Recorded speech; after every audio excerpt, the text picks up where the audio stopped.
Hi good morning झूले झूले। आज हम लोग का यहाँ चौथा दिन है तो हम लोग नुब्रा वैली में रुके हुए हैं। आज हम लोग तुरतुक जाएंगे और सैमड्यू जाएंगे, सैमड्यून जहाँ कैमल की सवारी होती है। तो आज और मज़ा आने वाला है। बाय।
अब हम लोग तुरतुक पहुंच चुके हैं और ये तुरतुक गांव है, इंडिया का लास्ट गांव। यहाँ से पाकिस्तान स्टार्ट हो जाता है एक साइड से, तो उस जगह को भी दिखाएंगे। ये वुडन का पुल है जिससे हम वो साइड जाएंगे। वो साइड ही सारा कुछ है देखने को। ये बीच में नदी है छोटी सी, बहुत ही खूबसूरत जगह में से है एक है। और एक जगह बहुत ही लाजवाब है, देखने के बाद मन प्रसन्न हो जाता है। और ये खतरनाक पॉइंट भी है, रास्ते बहुत डेंजर हैं।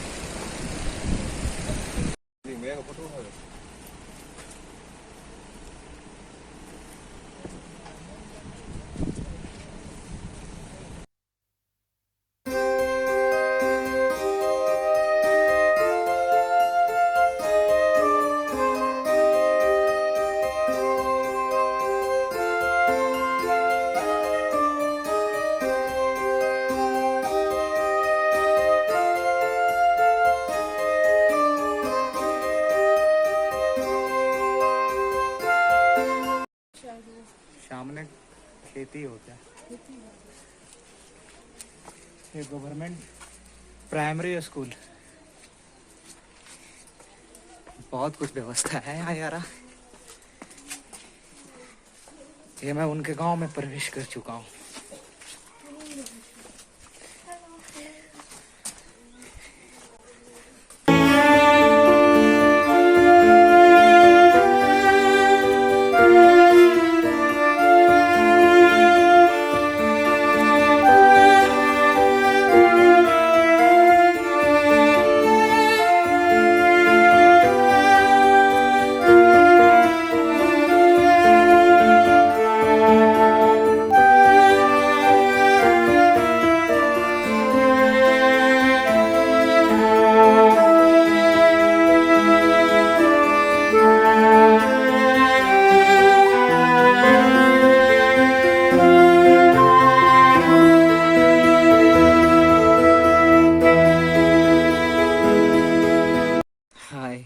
झूले झूले।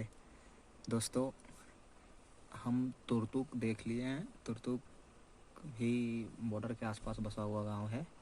इसके बाद थंग नाम का एक गांव है जो इंडियन बॉर्डर के सबसे लास्ट गांव है। लास्ट मतलब विलेज है। तो अब हम लोग वहाँ जाएंगे। वो भी बहुत अच्छी जगह है, लोग जाते रहते हैं। बाय।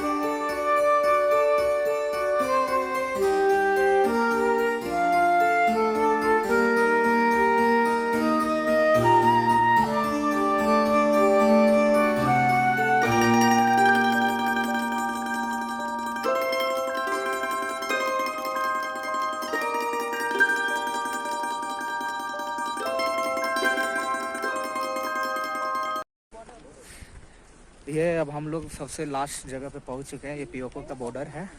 यहाँ से पाकिस्तान का भी बॉर्डर चालू हो जाता है और इंडिया का बॉर्डर यहाँ लास्ट होता है। तो ये जगह ये बहुत खास है सभी लोग के लिए। पर्यटक सभी लोग आए रहते हैं। आप सामने देख सकते हो सारी गाड़ियाँ खड़ी है। तो हम लोग धीरे धीरे करके आगे बढ़ रहे हैं क्योंकि इंडिया यहाँ समाप्त हो जाएगी और पाकिस्तान उधर से चालू हो जाएगा। इसीलिए हम लोग के लिए और ख़ास है। पहली दफ़ा हम लोग इसको देखने जा रहे हैं। और ये जो अंदर की जो उमंग है ना बहुत बढ़ा हुआ है। रास्ता इसका बहुत संकीर्ण है। संभाल के चलना पड़ेगा। जो रास्ता बनाया जा रहा है होता है। तो हमारा लद्दाख और कश्मीर के लोग क्या करते हैं, कश्मीर एक जन्नत है लेकिन हथियार और गोलाबारी और पत्थर फेंक के उसको बना रहे हैं जहन्नम। कश्मीरी लोग क्या बना रहे हैं, जन्नत को जहन्नम बना रहे हैं। अब मैं क्या करते हैं, हमारा लद्दाख को जन्नत बनाऊंगा। तो बोले क्या है भाई आपका लद्दाख को जन्नत बनाने के लिए इसके अंदर आपका क्या है? सर आप खोल के देखो। मैंने खोल के देखा तो सारे फूल फाल पेड़ पौधे हिमाचल कुमाऊं गढ़वाल एरिया, मतलब जहाँ हाल्टी एरिया में मैं सर्दी बार रिसर्च करके ला के उसमें 38 किलो ज़्यादा था। तो वो देखने के बाद वो एयरफोर्स वाला बहुत खुश हो गया और बोला आप कितना देगा? भाई साहब मैं तो नहीं कहूँगा, चलो फिर आप 1400 रुपये दे दो। अरे वाह 14,000 के लिए बोला 1400 रुपये दे दो। तो देखो सर मेरा सोच ये है कि आप इस इलाके को, मेरे यहाँ गार्डन के अंदर आप देखने दुनिया देखने के लिए आते हैं, लोग बहुत खुश होकर चले जाते हैं। वो क्यों होते हैं? क्योंकि मेरा सोच ही ऐसा है। मैं समझता हूँ, मैंने आपको कहा 5 साल में मेरे माँ बाप से बिछड़ गया। मेरे माँ बाप पाकिस्तान चला गया, मैं अकेला यहाँ रह गया। तो मुझे किसने परवरिश की? इसी देश ने किया, इस देश का फौज ने किया। फौज आपका भाई था या आपका पापा था या आपका चाचा था, वही लोग तो इंडियन आर्मी बन के हैं।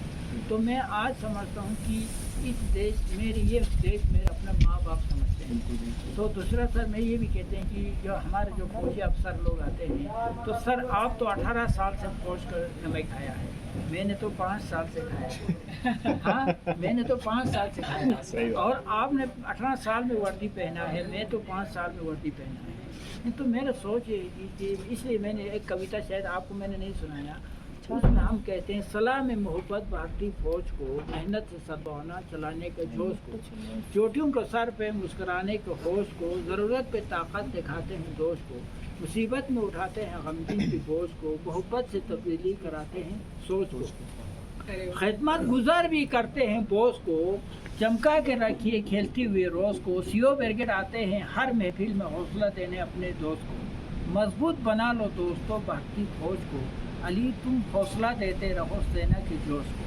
तो मेरा ये यहाँ का लोग, मैंने शुरू में नहीं कह रहा था, MP कहते हैं मैंने किया, MLA कहते हैं किसी ने कुछ नहीं किया तो अमन के लिए हमारे दलाई लामा इब्न मुर्बी ने किया है और यहाँ का तरक्की के लिए किया है तो इंडियन आर्मी ने किया है। तो आज सर इसलिए मैं कहते हैं। दूसरा सर मैं आपको और एक कविता सुनाती हूँ। मैं कविता जब मन करते हैं ना कविता सुनाने का करते हैं तो लोग में कहते हैं हम अपना आप को अमन अमान रखते हैं, हम किसी के साथ अमन अमान चाहते हैं, दिल व जिगर में हिंदुस्तान रखते हैं, पर्वतों पे रक्षा करते हैं, उन जवानों को हम सम्मान करते हैं जिन्होंने अपना लहू से सिंचा है इस मिशन को, इस देश को।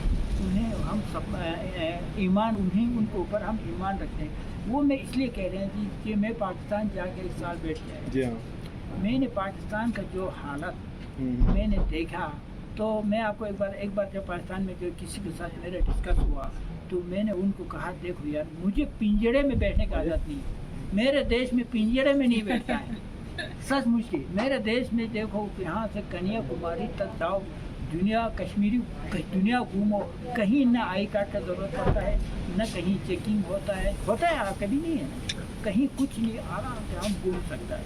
इतना आज़ाद देश है। यार तुम्हारा देश में तो पिंजरा है, इधर से पूछता है, इधर से पूछता है, इधर से तलाशी लेते हैं। तो गौ वाली से बात हुआ तो मैं आपको थोड़ा सा सारांश बता देता हूँ।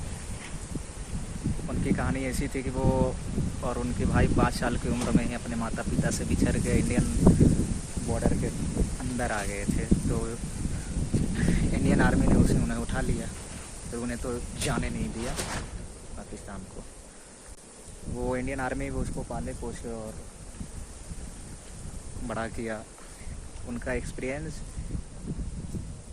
पेड़ पौधा फसल हर एक प्रकार का फूल विभिन्न प्रकार का यहाँ जो भी पेड़ पौधा होते हैं ना उनके एक्सपीरियंस उस पर बहुत ज़्यादा जमता है। वो फ़िलहाल बहुत लंबे अरसे से यहाँ रहे हैं। उनकी उम्र अभी करीब 50 साल हो चुकी है। बहुत बुलंद है और अच्छे ढंग से बातचीत सब चीज़ की है वो।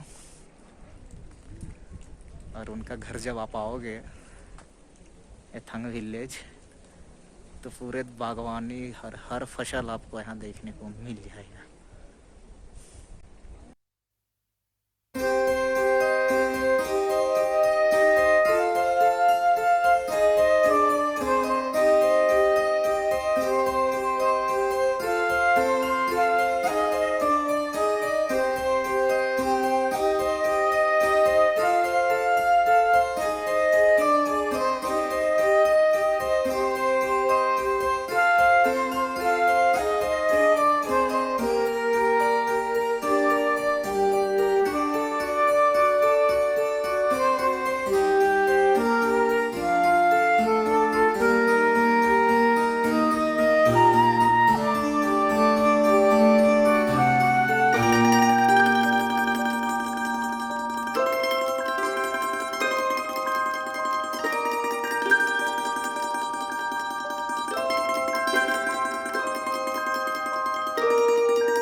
भाई इनकी बागवानी ना पूरे इंडिया में फेमस है। जो भी लोग आते हैं ना लद्दाख को तो इनके पास जरूर आते हैं इनकी कहानी सुनने को। और इनकी जो ये पूरा बागवानी का जो करिश्मा इनके हाथों में है ना उसे देखने के लिए। और इनका एक चैनल भी चलता है, गो वाली चैनल यूट्यूब पर है। तो आप अगर नहीं आ पाते हो तो उनके बारे में आप जानकारी ले सकते हो। अगर आना है तो और पहले से प्रिपेयर होके आप आ सकते हो। बाय।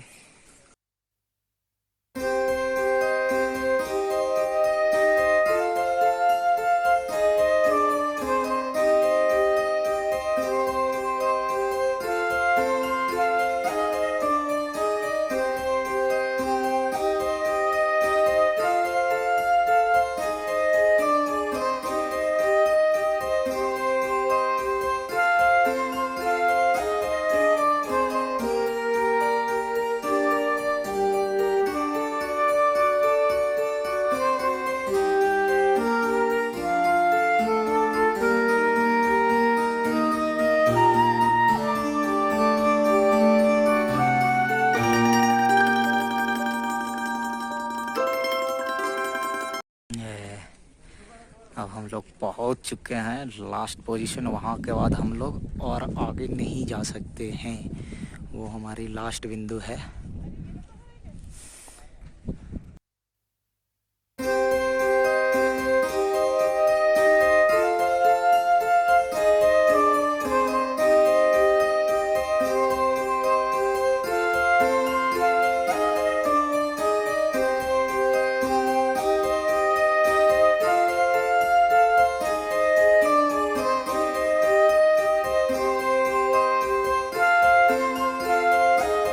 अब आप देख सकते हैं ये जो पॉइंट है वो इंडिया का सबसे लास्ट पॉइंट है।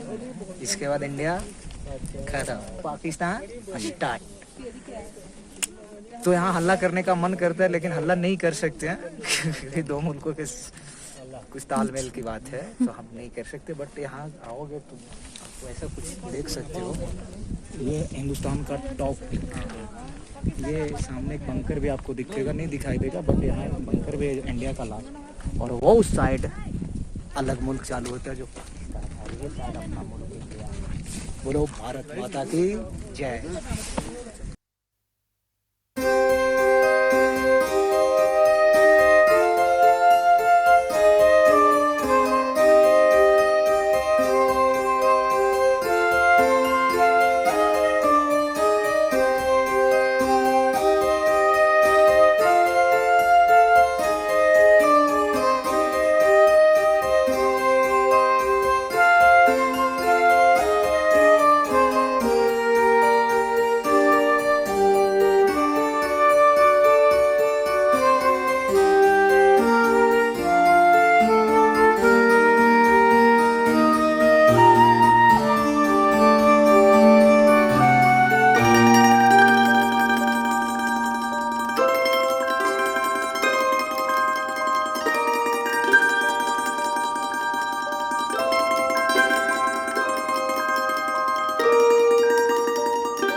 अब आप देख सकते हैं हम लोग तुरतुक से घूमकर थांग विलेज को देखते हुए अब पहुंच चुके हैं सैंड ड्यून्स।